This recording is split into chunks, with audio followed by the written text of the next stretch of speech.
Ang walang kapantay na martial god, unang yugto. Kabanata 2381, Pagsalakay. Merito. Buksan ang makasaysayang labi. Hindi naintindihan ni Lin Fang ang ibig sabihin ni Lin Yi. Talaga bang may mga historical remains doon? Kailangan pa ba nilang buksan ang mga ito? Anong merito? At may nakakita na ba sa mga labi ng kasaysayan? Tanong ni Lin Fang kay Lin Yi. Kapag pumasok tayo sa makajos na libingan, depende sa entrance na ginagamit mo para makapasok, ibang salita ang ilalagay sa third eye mo. Kapag pumasok ka sa pasukan ng apoy, ang salitang fire ay lilito sa iyong ikatlong mata na nangangahulugang kinakatawan namin ng apoy na espiritual na nilalang, o Diyos ng apoy. Kapag pumasok ang mga tao sa iba pang mga pasukan, ganoon din ang nangyayari sa kanila. Ang isang salita ay lilito sa kanilang ikatlong mata at nagpapahiwatig kung aling espiritual na nilalang ang kanilang kinakatawan. Kapag pinapatay natin ang mga tao mula sa ibang mga hukbo, ninanakaw natin ang mga tagumpay ng iba pang espiritual na nilalang, tulad ng mga puntos. Tungkol sa mga makasaysayang labi, narinig ko ang ilang matatandang nagsabi na hindi natin sila makikita ng personal. Malungkot nang umiti si Lin Yi. Nagbitiw na siya sa sarili niya. Wala namang ibang gagawin, gayunpaman. Ang mga magsasaka ng Dichi layer ay nasa ilalim ng utos ng mga saint. Dahil hindi tayo kasing lakas ng mga saint, tayo ay kumpilang ng kanyon sa larangan ng digmaan. Kapag pinatay ang mga saint, ang mga mamamatay ay nakakakuha sila ng mas maraming puntos, tila. Siyempre, ang mga saint lang na matagal nang narito ang nakakaalam kung ano talaga ang mga bagay. Sige, tumanggo si Lin Fang. Nangangailangan sila ng mga merito ng militar, o mga puntos, upang buksan ang mga labi ng kasaysayan, tila. Nagtaka ngayon si Lin Fang. Sino ang nakinabang sa mga tagumpay? Tanging ang namamahala sa tiyak na libingan. O ang buong hukbo, masyadong. Lalong nagiging mahirap ang pagpatay sa ibang tao, dahil alam ng lahat kung paano protektahan ang kanilang mga punto. Hindi nila hinahayaang mamatay ang kanilang mga tao. Sa tuwing magsisimulang makipaglaban ang mga hukbo, may mga taong namamahala sa mga bangkay, at hindi kahahayaang magnakaw ng mga puntos. Patuloy ni Lin Yi, nakarinig sila ng ilang hakbang sa likuran nila. Tumingon sina Lin Fang at Lin Yi. May dumating na babae. Siya ay tumingin kabayanihan at magiting, matikas, at kaakit-akit, tunay na marangal. Napatingin siya sa mga tao at lalo na kina Lin Fang at Lin Yi. Ano ang iyong pangalan? Tanong ng babae kay Lin Fang. Anak siya ng Blood Saint, siya ang namamahala sa atin kadalasan. Siya ay may pasabog na ugali. Huwag mo siyang galitin. Babala ni Lin Yi kay Lin Fang. Mo Fang. Sagot ni Lin Fang. Ikaw, tumayo ka. Agresibong sabi ng babae, itinuro si Lin Fang. Nagulat si Lin Fang. Hindi siya sanay na ganyan kausap siya ng mga tao, pero hindi na siya tulad ng dati. Wala na siyang sama ng loob, para siyang maputlang ulap at banayad na simoy ng hangin. Ayaw niyang harapin siya ng diretso sa ngayon. At least, gusto niya munang maunawaan kung ano ang nangyayari sa makajos na libingan at kung paano umalis. Nais din niyang maunawaan kung ano ang punto ng mga labanan sa pagitan ng siyam na espiritual na nilalang. Naglalaro ba talaga ang mga Diyos? Ilabas mo ang iyong Jade Talisman. Sabi ng babae kay Lin Fang. Inilabas niya iyon at nagpalitan sila ng contact details. Lin Yi, pumunta ka at ipakita mo sa kanya para maging pamilyar siya sa lugar. Sabi ng babae, bago tumalikod at umalis. Si Lin Yi at ilang iba pang mga tao ay tumayo at sinabi kay Lin Fang. Tara na, pupunta tayo at mag-scout. Scout para saan? Tanong ni Lin Fang. Ito ay isang digmaan.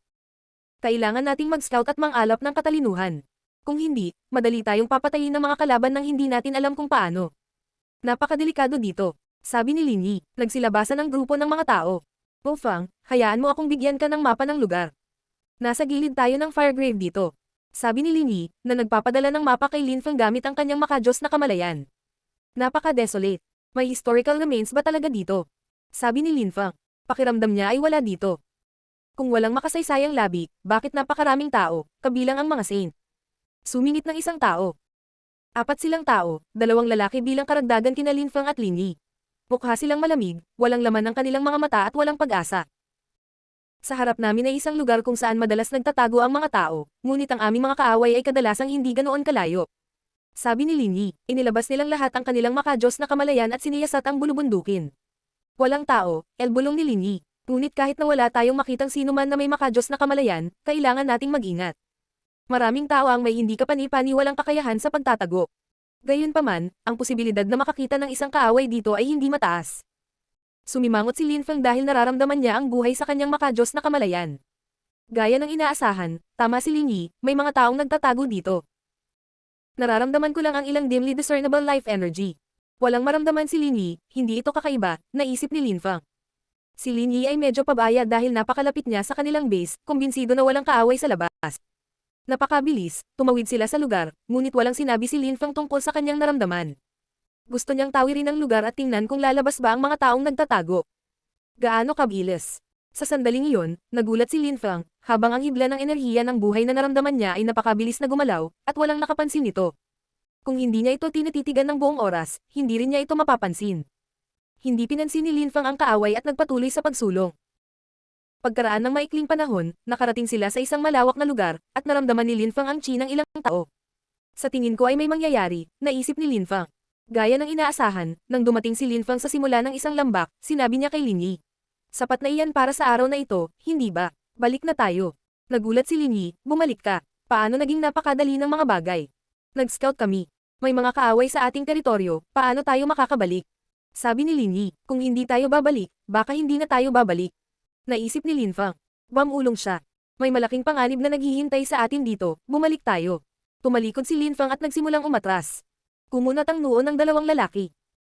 Nagulat si Linyi, ngunit nagpasya siyang magtiwala kay Linfang at sumunod sa kanya. Sabay sabi niya telepathically, may nangyari ba? Nadama ko ang maraming buhay chi. Sabi ni Linfang. Imposible. Tumigas ang mukha ni Linyi. Magaling kami sa scouting, lalo na pagdating sa sensing strength, at wala kaming naramdaman. Ginagamit nila ang Saint's weapons para itago ang kanilang chi. Sagot ni Linfang. Nanigas ang mukha ni Linyi, kung ganoon, kailangan nating bumalik at iulat ito sa mga nakatataas. Kailangan na nating umalis kung delikado ang sitwasyon. Mga mananakop. Tanong ni Linfang. Hindi pumupunta rito ang mga kaaway para mag-scout. Kung nandito talaga sila, para salakayin tayo. Kailangan nating magmadali at bumalik. Binilisan ni Linyi, na natiling maingat ang mga kalaban, ngunit napansin ni Linfang na binago nila ang kanilang mga posisyon. Nakalapit na sila sa palasyo. Ilang tao ba tayo? Ilang saint? Tanong ni Linfang. May 3 saint, ang pinakamalakas ay ang Blood Saint. Sagot ni Linyi, dahil mayroon tayong mga saint, bakit hindi direktang umatake ang mga saint ng kabilang panig? Bakit kailangan nilang gumamit ng hukbo? Mukhang mahirap. Sabi ni Linfang. Hindi niya naintindihan. Maaaring sirain ng mga saint ang lahat ng Saint Emperors ayon sa gusto nila. Walang pakialam ang mga saint sa mga Saint Emperors, lalo na't napakarami nila. Ang pagpatay sa mga saint para makakuha ng mga puntos ay napakahirap. Sagot ni Linyi, kung ako iyon, hindi ko sila papatayin. Sabi ni Linfang, nakangiting walang pakialam. Pagdating nila pabalik sa palasyo, nagulat ang anak ng Blood Saint. Tinanong niya, paano ka nakabalik? Sinabi ni Mofang na naramdaman niya ang maraming buhay chi na papalapit ng papalapit sa ating palasyo. Sabi ng isa sa dalawang lalaki. Kumunat ang noo ni Linfang. Pinapasa nila siya ng responsibilidad, anuman ang mangyari, walang sisihin sa kanila. At wala kang naramdaman. Tanong nung babae. Hindi. Sabi nung dalawa sabay iling. Ano ang tungkol sa iyo, Linyi? Tanong ng babae. Ako. Tumigas ang mukha ni Linyi. Hindi rin, ngunit naniniwala ako kay Mofang. Mayroon kang acute perceptions at wala kang naramdaman, kara-rating lang niya at naniniwala ka. Malamig na sabi ng babae.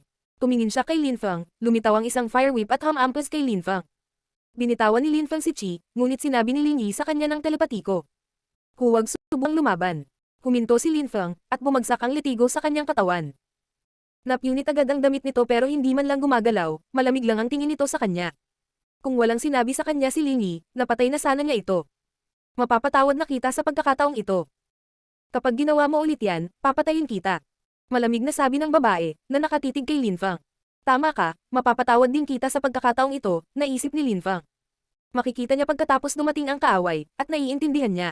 Pagkatapos, si Linfang ay makikipag-usap sa kanya tungkol sa mga whiplashes na iyon. Siyempre, ang mga whiplashes na iyon ay hindi man lang nasaktan si Linfang. Kung hindi, may nagawa na siya. Ano ang itsura ng mga labanan dito? Nakatingin si Linfang sa malayo. Malapit na silang mag-away. Ang walang kapantay na martial god, unang yugto. Kabanata 2382, gusto mong mamatay. Umalis ang anak na babae ng Blood Saint, mukhang galit. Pagkaalis niya, sinabi ni Linfang kay Linyi, umalis ka na sa akin. Nagulat si Linyi, umalis. Sa makajos na libingan, ang mga Saint Emperors na hindi na natili sa isang saint ay karaniwang namatay sa trahedya ng mga kondisyon. Ilan lamang sa mga nakakatakot na saint ang nang ahas na maglakbay ng mag-isa dito. Pinatay nila ang pinakamaraming tao hanggat kaya nila at nakakuha ng mga puntos ng mag-isa. Ayon sa mga alamat, ang mga nagawang gawin iyon ay nagkaroon ng pagkakataong umalis. Ayon sa mga alamat, ang mga espiritual na nilalang ay ang mga Diyos ng mundong ito. Nanatili sila sa tuktok ng mundo magpakailanman. Sila ang lumikha ng mundo, ang kontinente ng siyam na ulap, ang mga shrine, lahat. Maraming alamat tungkol sa mga Diyos. Nais ng lahat na makita ang mga Diyos at ang kanilang makasaysayang labi. Mofang, bago ka rito, wala kang masyadong alam, ngunit ang paglalakbay ng mag-isa sa makajos na libingan ay masyadong mapanganib. Sagot ni Lin Yi, magtiwala ka sa akin. Sabi ni Lin Fang na nakangiti kay Lin Yi. Nang makita niya ang ngiti nito ay nagulat siya. Napaka-misteryoso ng lalaking ito. Bigla niyang naalala na naramdaman ni Lin Fang ang presensya ng mga kaaway, ngunit paano? Gusto mo talagang umalis? Tanong ni Lin Yi, aalis tayo kapag tapos na tayo dito. May kailangan akong gawin dito. Pero lumayo muna tayo sa karamihan. Sabi ni Lin Fang. Tumingin ito sa kanya at tumanggo. Sige. Napakaraming taon na ang lumipas at hindi ako makakapasok dito. Baka may problema ako, baka wala lang silbi ang buhay ko dito. Kaya kung sumugal sa pagkakataong ito. Mo Fang, mananatili ako sa iyo. Tara na, sabi ni Lin Fang. Kumislap ang kanilang mga figure. Kahit na sila ay nasa ilalim ng utos ng Blood Saint, walang pumihil sa kanila na lumipat sa paligid. Napakabilis, nakarating sila sa tuktok ng isang bundok at tumingin sa malayo. Hindi naman sila nagmadaling umalis. Sinabi ni Lin Fang. Malapit nang dumating ang mga taong iyon. Tumingin si Lin Yi kay Lin Fang. Mukha siyang buong-buo, at kahit na hinagupit siya ng anak na babae ng Blood Saint, mukha siyang hindi nababagabag, na parang wala siyang pakialam. Hindi niya ito sineseryoso. Baka nagkamali ako. Biglang naisip ni Lin Yi. Hindi niya makita ang antas ng cultivation ni Lin Fang. Tila siya ay nasa parehong antas ng paglilinang sa kanya, ngunit sa parehong oras, hindi niya matiyak. Pwede ba? Napaawang ang bibig ni Lin Yi. Maaaring si Mo Fang ay isang saint. Lumipas ang oras, kalmado ang hangin. Gayunpaman, naramdaman ni Lin Fang na may kakaibang nangyayari. Ang kanyang mga mata ay kumikinang. Sabi niya, nandito na sila. Ha? Tumingin si Lin Yi sa malayo. Nandoon ba sila? Sa malayo, may ilang taong lumipad. Nagningning ang mga mata ng Blood Saint. Dalawang iba pang mga saint ang lumitaw sa tabi niya. Sino ka? Malamig na sigaw ng Blood Saint. Ang kanyang boses ay kumalat sa malayo, at kasing lakas ng kulog. Gayunpaman, 1,000,000 li ang layo, isang kurtina ng liwanag ang lumitaw. Ang kapaligiran ay selyadong. May mga taong sumasalakay sa atin.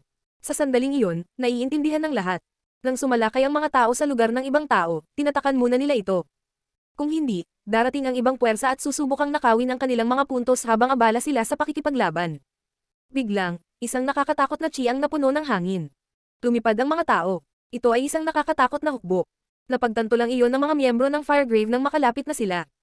Gumagamit sila ng Saint's Weapons para itago ang kanilang chi. Nanumba ang Blood Saint. Malamig siyang sumigaw, hindi ka pumunta at nag-scout.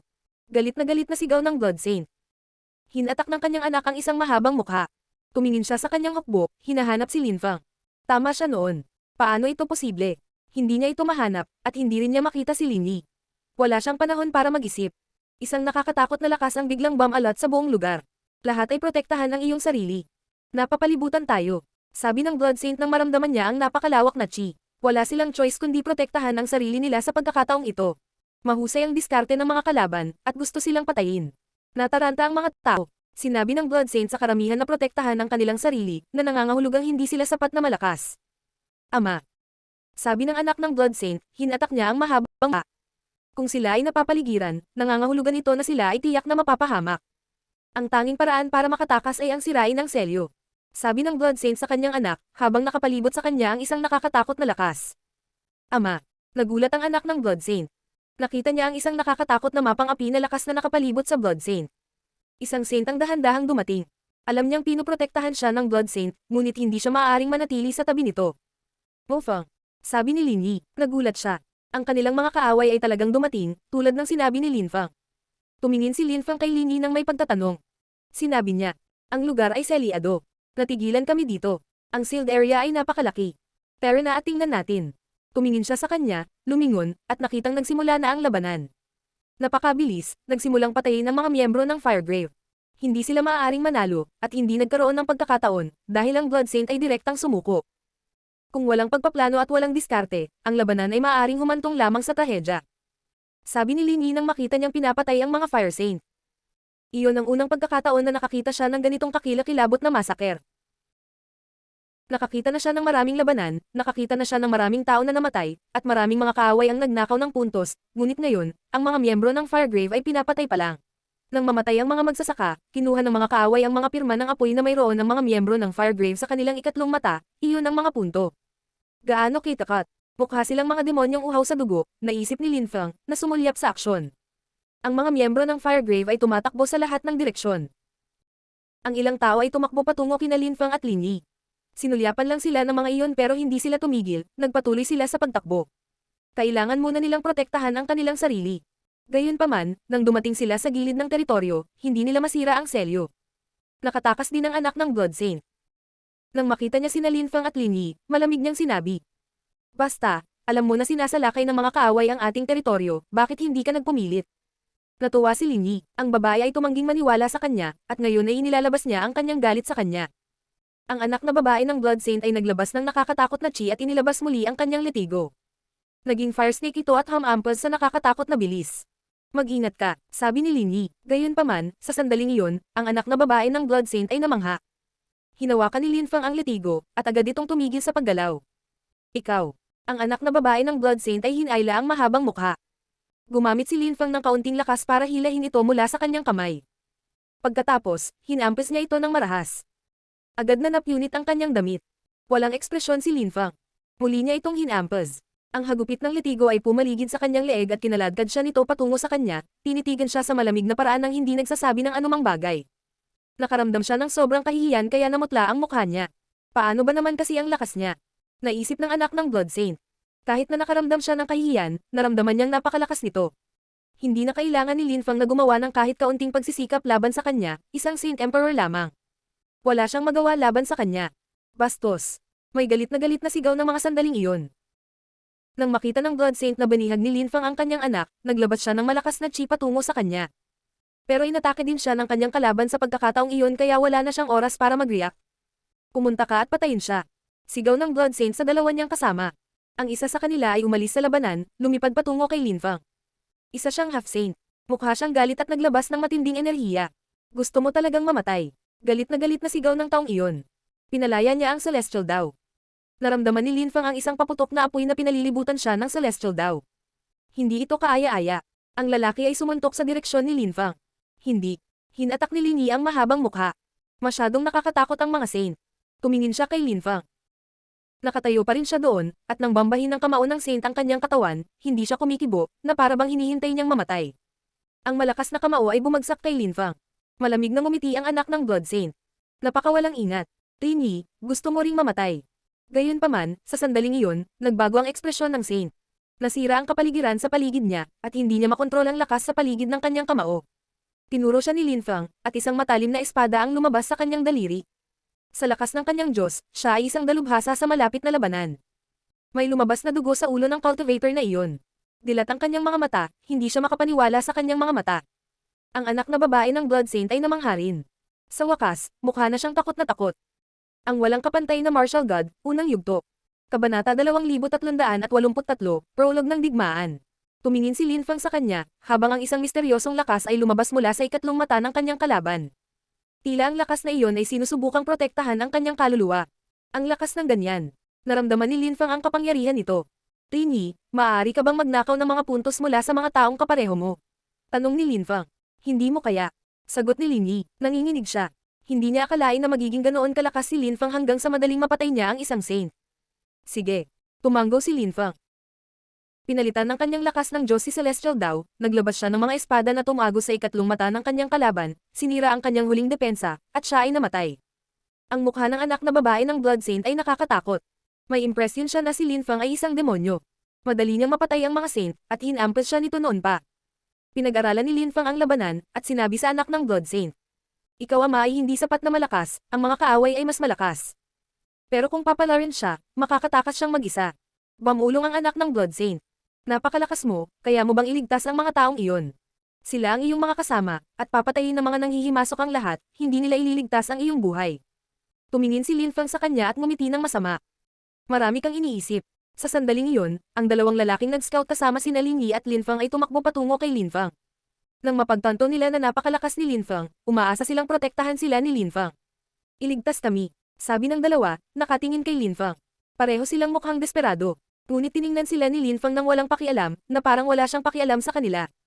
Yan ang iyong problema. Umihi ka, malamig na sabi ni Lin Fang. Huminto ang dalawa, mukha silang desperado at wasak. Kung hindi mo kami nailigtas, mamamatay ka rin. Pagkatapos nila tayong patayin, oras mo na, sabi ng isa sa kanila, malamig na nakatitig kay Lin Fang. Mamatay. Sabi ni Lin Fang. Ang kanyang boses ay nagdala ng lakas ng kamatayan, ang mukha ng lalaki ay naging kulay abo, at isang kaaway sa likod ang pumatay sa kanya at ninakaw ang kanyang salita. Napakabilis, ilang tao ang nakatayo sa harap ni Lin Fang at nakatingin sa kanya. Hindi sila ng ahas na lumapit, at kalaunan ay umatras. Ang taong iyon ay maaaring pumatay ng mga saint, siya ay delikado, sila ay maghihintay hanggang ang mga saint ay makipaglaban upang harapin siya. Matindi ang pakikipaglaban ng Blood Saint. Walang laman ang paligid niya, at hindi ng ahas na lumapit ang mga tao. Ang isa pang saint ng apoy na libingan ay napapaligiran ng dalawang saint. Ang Firegrave ay magdaranas ng matinding pagkatalo. Nakakalungkot, naisip ni Linfang nang makita niya ang lahat ng mga bangkay na iyon. Ang mga tao ay nadudurog, sunod-sunod. Isang malakas na chi ang nakapalibot kay Linfang. Iyon ang lalaking nakipag-away sa Saint Linfang na pinatay kanina. Tinulungan siya ni Linfang na maalis ang isang kaaway. Ini-inspeksyon niya si Linfang, ngunit parang ayaw niyang umatake. Nakita niya kung gaano nakakatakot si Linfang kanina. Malapit nang mamatay ang iyong ama. Sabi ni Linfang, ang Blood Saint ay mukhang mahina at mahina. Rini, sa pangatlong mata ng mga taong iyon, mayroong salitang gold, sila ba ay mula sa Dazzling Gold Shrine? Tanong ni Linfang. Hindi ko alam. Ang siyam na grupo ng makadiyos na libingan ay pinangalanan sa siyam na shrine ng sinaunang mundo. Ayon sa mga alamat, siyam na Diyos ang lumikha sa kanila. Ang lugar na ito ay tila isang uri ng laro para sa kanila, tulad ng isang laro ng chess. Hindi ko alam kung ang mga kasalukuyang shrine ay nakipag-ugnayan sa kanila o hindi, ngayon. Walang nakakaalam, sa tingin ko. Hindi ako naniniwala na ang kasalukuyang shrine ay nakikipagtulungan sa kanila, bagaman. Maraming mga tao na pumupunta sa mga ipinagbabawal na teritoryo ay mga miyembro ng shrines, at ang sigurado ay ang mga miyembro ng Fire Shrine ay kadalasang dumadaan sa pasukan ng apoy. Naiintindihan ko, sabi ni Linfang na tumanggo. Tapos na ang iba pang laban. Tumingin ang mga saint kay Linfang at sa iba pa at lumapit, lalo na ang tatlong saint na mananakop. Sa gilid ng Firegrave, tanging ang Blood Saint at Linfang lamang ang natitira. Si Linyi at ang anak na babae ng Blood Saint ay walang silbi ngayon. Wala ka bang balak na pakawalan ako? Sinabi ni Linfang sa mga saint. Nanatiling tahimik ang tatlong saint. Sige. Sabi ni Linfang. Isang espada ang lumitaw sa kanyang kamay, napakatalino at handa. Napuno ng malamig na chi ang hangin. Mag-ingat ka, sabi ng saint na kanina lang nanonood kay Linfang. Isang nakasisilaw na walang laman na lakas ang bomb alot sa kanila. Deployment spell. Isang saint ang kumidlat at sinira ang deployment spell. Umugang ang hangin, at gumalaw ang espada patungo sa kanya. Naglalaman ito ng purong lakas ng bilis. Gaano kabilis. Mukha namang masungit ang lalaki. Isang sinaunang gininto ang kalasag ang lumitaw sa kanyang harapan at siya ay umatras, ang espada ay biglang umikot at bumaril patungo sa dalawa pang saint sa isang kisap mata. Asar. Sigaw ng isa sa mga saint. Isang limang kulay na gintong puyo ng tubig ang lumitaw at pinalibutan ang espada, ngunit ang mga walang laman na ilaw sa kalawakan ay nagpapaliwanag sa lahat at naging isang malaking bakanteng space cage. Dahan-daang naglakad si Linfang patungo sa kanila na parang naglalakad. Nawala ang gintong hole sa kanyang harapan, at lumitaw ang isang figure. Inilagay ni Linfang ang kanyang daliri sa ikatlong mata ng lalaki, kasabay ng pagpapakawala ng tumatagos na lakas. Nakaramdam ng kakaiba ang gintong lagda sa ilalim ng kanyang daliri. Anyway, gusto ni Linfang na patayin ang kaaway at nakawin ang kanyang salita. Sira, sabi ni Linfang. Ang kanyang kalaban ay bumagsak at namatay.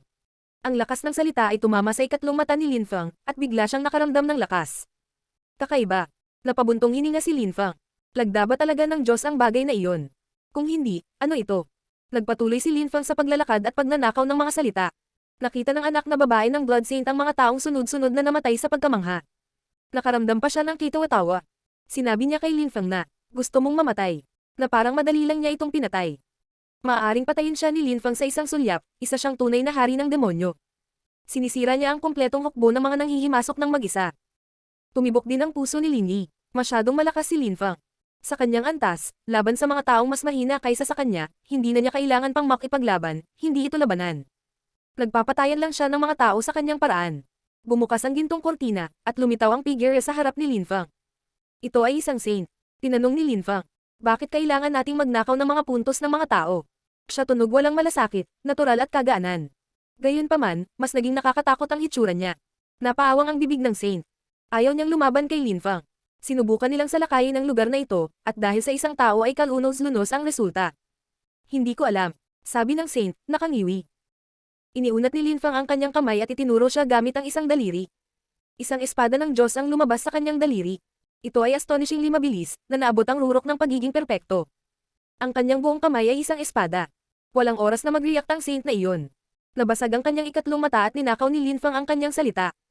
Isa pang saint ang namatay. Ang anak na babae ng Blood Saint ay nakaramdam ng ganap na manhid. Ilang beses na niya itong ginalit, at ngayon ay nakita niya ang lahat ng mga saint na ito na namatay sa harap niya, ito ay nagpang-inag sa kanya. Para kay Linfang, ang lahat ng ito ay mukhang normal. Siya ay tumingin ganap na kalmado at walang malasakit. Nilampasan ni Linfang ang bangkay, pagkatapos ay pinatay ang dalawa pang saint dahil ang tanging nasabi nila sa kanya nang humingi siya ng karagdagang detalye ay, "Hindi ko alam." Nang mawala ang deployment spells, ang anak ng Blood Saint at si Lin Yi ay hindi na makakita ng kahit sino. Nakita lang nila ang Blood Saint na nakikipaglaban pa rin, at mukhang pagod na pagod siya. Sinira ni Linfang ang lahat ng iba pa. Tiningnan ni Linfang ang laban na iyon at naglakad sa direksyon nila. Kailangan niyang malaman ang sikreto ng libingan para makaalis. Sa labas ng mundo, nagsimula ang isang madugong labanan sa pagitan ng Fortune Shrine at ng Fire Shrine. Isang grupo ng mga tao mula sa Fortune Shrine ang pinatay ng Fire Shrine. Hindi ito masyadong dramatic, ngunit ang mga kahihinatnan ay magiging totoo. Itutulak nito ang labanan sa ibang antas. Ang walang kapantay na Martial God, unang yugto. Kabanata 2384, naglalakbay mag-isa. Pinutol ni Linfang ang labanan ng Blood Saint. Ang dalawa sa kanila ay malamig na tumingin kay Linfang. "Pinatay mo ang aking mga tao." Sigaw ng matandang lumalaban sa Blood Saint. Siya ay may mahabang balbas, makapal na kilay, at mukhang marangal at maharlika. Kinokontrol niya ang lakas ng ginto at ang kanyang gintong lakas ay umabot sa rurok ng pagiging perpekto. Malakas ang kanyang mga atake at hindi kapani-paniwala ang kanyang depensa, medyo mabagal lang. Kung hindi siya ginulo ni Linfang kanina sa pamamagitan ng pagpatay sa kanyang mga kasama, napatay na niya ang Blood Saint. Tumayo si Linfang sa hangin at tinanong silang dalawa. "Bakit kailangan nating magnakaw ng puntos ng mga tao?" "Sasabihin ko sa'yo. Kapag mayroon kang sapat na mga puntos, nagiging mga makasaysayang labi ang mga ito. Kung ang isang tao ay nanalo ng sapat na puntos sa isang individual na batayan, maaari nilang personal na matanggap ang mga turo ng mga Diyos." Sabi ng matanda na may makakapal na kilay. Lahat ay naniniwala sa mga Diyos dito. Natigilan si Linfang. Nagpatuloy ang matanda. Ang mga Diyos ang nagpapasya ng mga patakaran. Kung papatayin mo ang mga tao sa parehong antas, makakakuha ka ng higit pang mga puntos, kaya hindi pinapatay ng mga saint ang mga Saint Emperor. Hindi kami nakakakuha ng sapat na puntos sa ganoong paraan. Ito ang dahilan kung bakit ginagawa namin ang aming mga Saint Emperors na lumaban-laban sa mga Saint Emperors. Nakapatay ka lang ng maraming tao, ngunit malamang na hindi ka nakakuha ng maraming puntos para sa Firegrave. Pinatay mo lang ang mga Saint Emperors, at talagang labag iyon sa mga patakaran. Kaya sinabi sa iyo ng mga Diyos ang mga patakaran ng personal. Walang nagsabi sa akin ng kahit ano tungkol sa mga patakaran. Sabi ni Linfang, malamig na ngumiti. Matagal na akong nandito, mas alam ko sa'yo. Ito ay para sa balanse, upang maiwasan ang napakalakas na mga tao na pumapatay sa iba. Ang mga saint ay hindi pumupunta sa mga teritoryo ng mga kalaban upang patayin ang mga mahihinang magsasaka, kung hindi, ang mga saint ng kabilang panig ay maaari ding pumunta at patayin ang mga Saint Emperor sa kabilang panig. Walang silbi iyon at hindi nalilito ang mga labi ng kasaysayan. Malamig na sabi ng matanda. Mayroong 9 na pinakamataas na magsasaka sa yulunan ng mga libingan. Kahit nakontrolin nila ang lahat, hindi sila lumalaban, hinahayaan lang nilang mangyari ang lahat ayon sa mga patakaran. Linfang, totoo iyan, hindi kailanman umaatake ang mga saint sa Saint Emperors, o talagang bihira. Kaya lang ang mga Saint Emperors ay kanyan lang, dahil napakarami nila. Ayon sa mga patakaran, kailangan nating pumatay ng sapat na bilang ng mga Saint Emperors para mabuksan ang mga labi ng kasaysayan. Walang gaanong mga saint, ngunit maaari lamang silang lumaban sa ibang mga saint, at ang pagpatay sa mga saint ay hindi ganoon kadali. Habang lumalakas nagiging mas komplikado ang pagpatay sa kanila. Telepatikong sinabi ni Linfang. Si Linfang ay lalong naniniwala sa mga Diyos. Ang mga patakarang iyon ay lumikha ng isang tunay na balanse. Ang mga Saint Emperors ay kanya na kumpay, ang 9 na kataas-taasang entity ang kumokontrol sa lahat, ngunit hindi kailanman nakipaglaban dahil walang maraming tao na may parehong antas ng paglilinang gaya nila. Ang isang tao na madaling pumatay ng bilyon ay walang silbi. Ang pagpatay lamang ng sapat na bilang ng mga tao sa parehong antas ay kapaki-pakinabang. Kung ang antas ng iyong paglilinang ay kapareho ng sa akin, isang mababang antas na saint, at papatayin mo ang lahat, napakakaunting puntos ang makukuha mo. Una dahil labag ito sa mga patakaran, at pangalawa, malamang na mamatay ka. Inilabas ng matanda at ng Blood Saint ang kanilang chi para palibutan si Linfang. Napakakaunti. Nagulat si Linfang. Nang mapatay niya ang mga saint, nakadama siya ng hindi kapani-paniwalang lakas, ilan ba iyon? Talaga bang may mga patakaran dito? Ngunit pagkatapos, dahil siya ay nasa antas ng Diyos, ano ang kanyang antas ng paglilinang? Kung kailangan niyang ikumpara ang kanyang sarili sa mga normal na cultivator, may kukumpara siya sa isang mababang antas na saint, ngunit ang kanyang paglilinang at ang kanyang mga diskarte ay ganap na naiiba sa ibang tao. Madali niyang sirain ang half-saints, ang kanyang mga kakayahan sa pakikipaglaban ay kahit isang ranggo na mas mataas. Sa pag-asa sa iba't ibang pamamaraan, maaari siyang makipagkompetensya sa mababang antas na mga saint.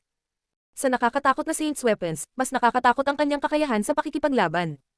Kaya, malamang na siya ay itinuturing na isang half-saint, at sa mga tuntunin ng mga kakayahan sa pakikipaglaban, isang mababang antas na saint.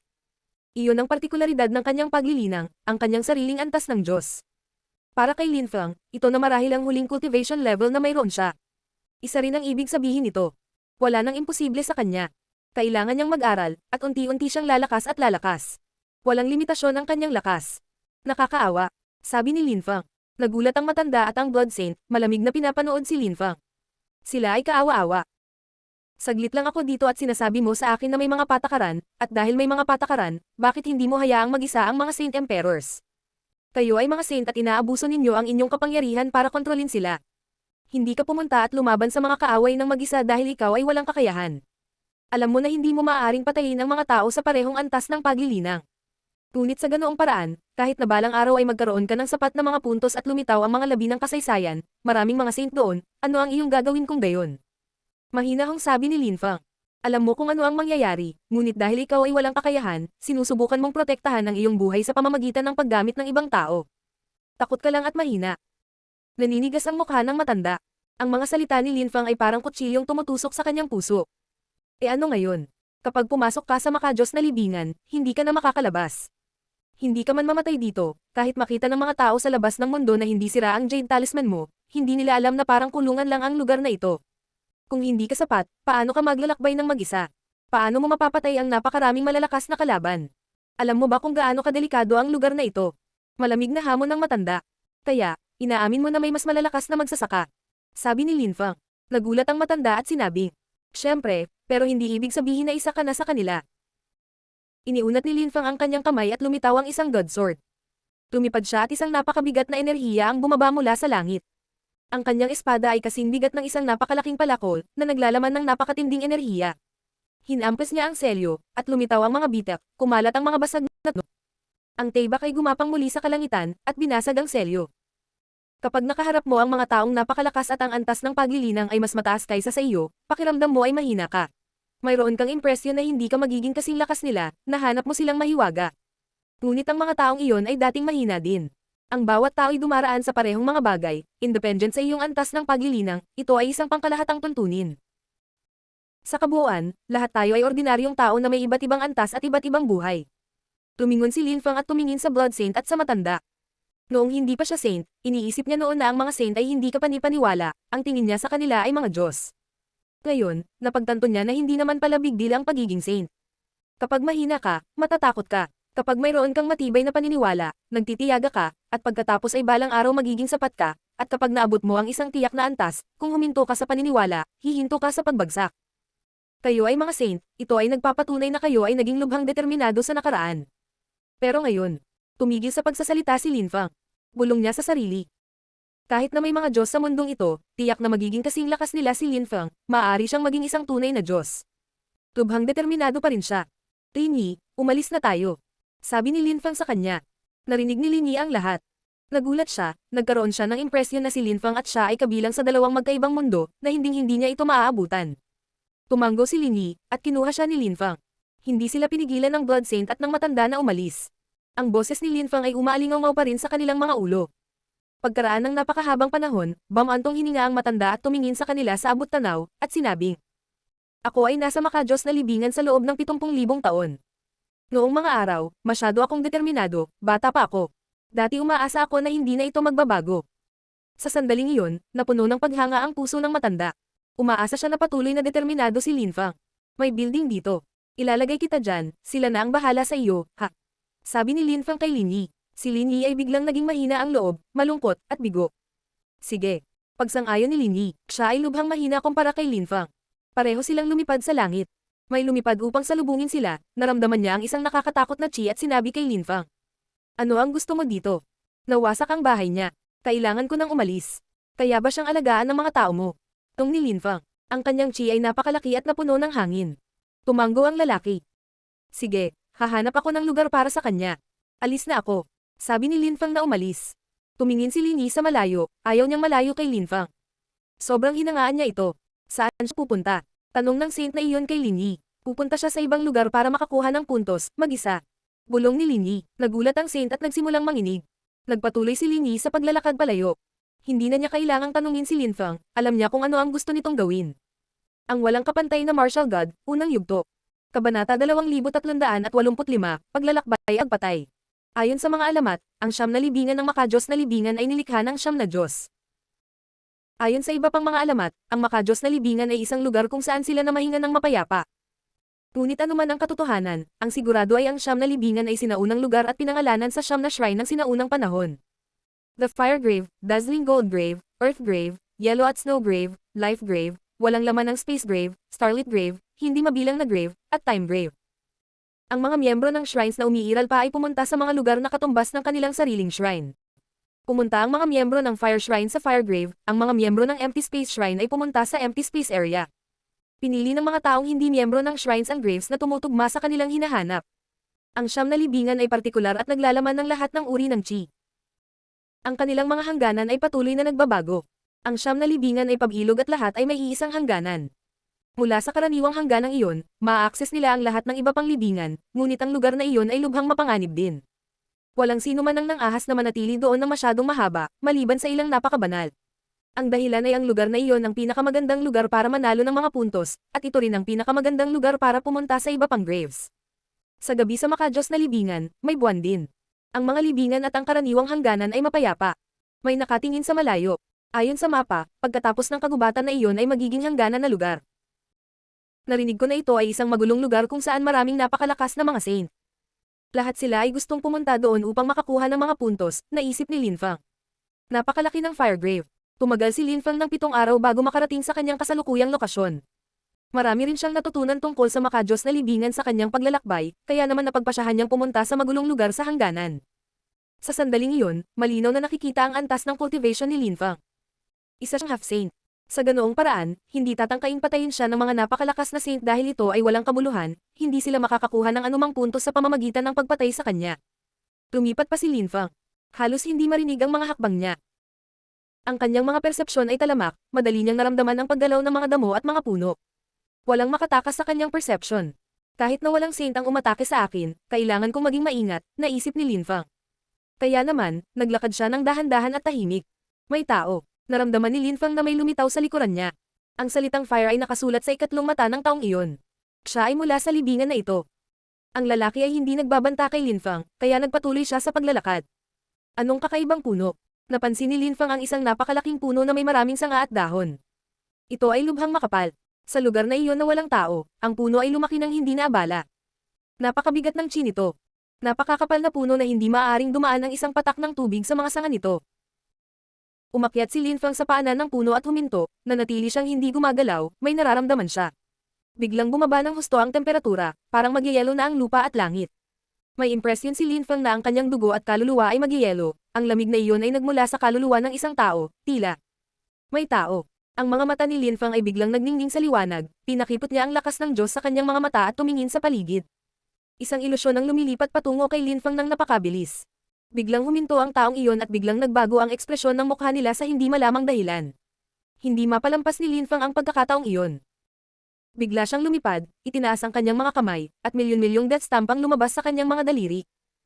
Sinampal nila ang kanyang umaatake, na ang mukha ay naging kulay abo nang siya ay namatay. Ang mga patak ng likido ay nahulog kay Lin Fang.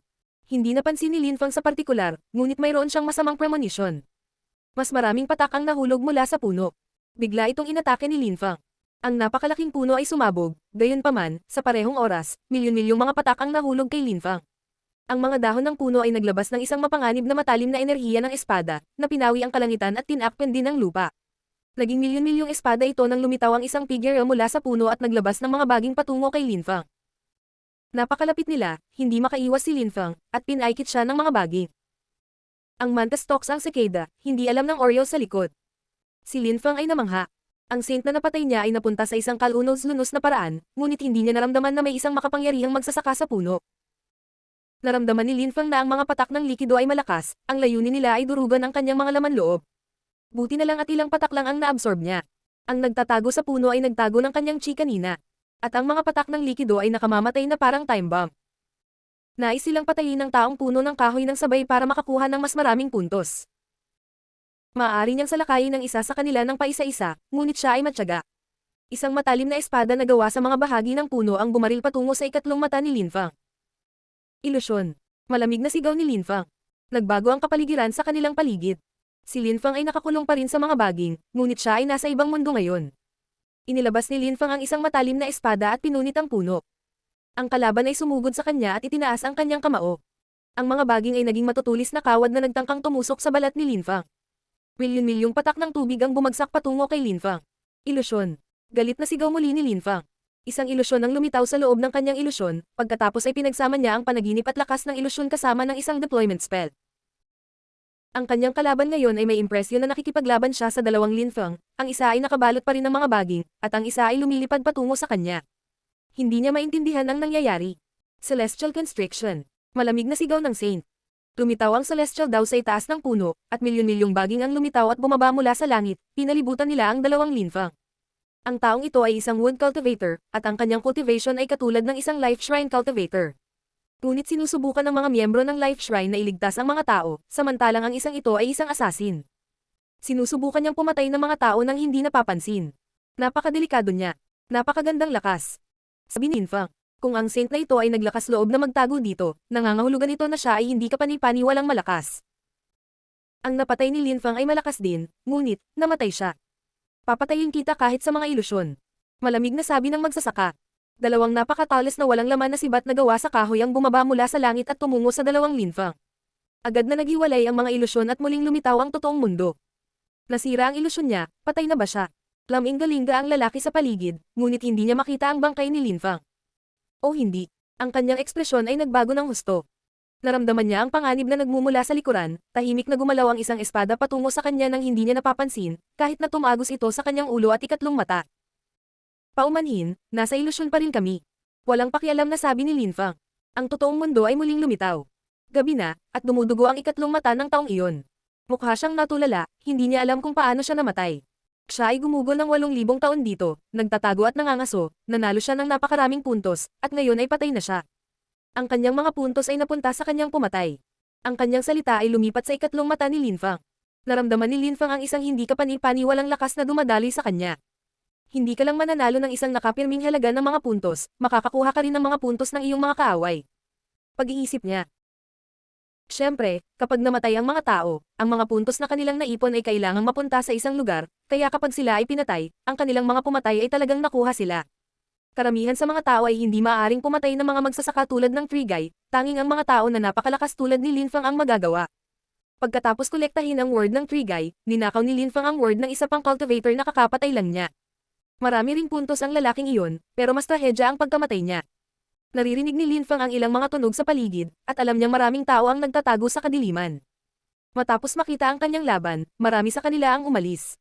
Kung papatayin ko ang mababang antas ng mga saint, ilang puntos ang makukuha ko, tanong niya noong una, hindi nilayon ni Lin Fang na patayin ang mga saint sa makadiyos na libingan. Nais niyang aisil ang mga ito sa kanyang maliit na mundo at gamitin ang mga ito. Ngunit pagkatapos niyang marinig ang tungkol sa mga patakaran, binago niya ang kanyang diskarte, karamihan ay dahil gusto niyang makakuha ng mga puntos. Gusto niyang makita kung magagawa niyang ipakita ang mga makasaysayang labi. Kumbinsido siyang magtatagumpay siya. Nagpatuloy si Lin Fang sa pagdinig ng mga tunog sa paligid niya, at mas lalo siyang nakaramdam ng kasiglahan. Nagpatuloy siya sa paglalakad patungo sa gilid ng gitnang lugar, ang pinakamagulong lugar, kung saan maraming mga saint.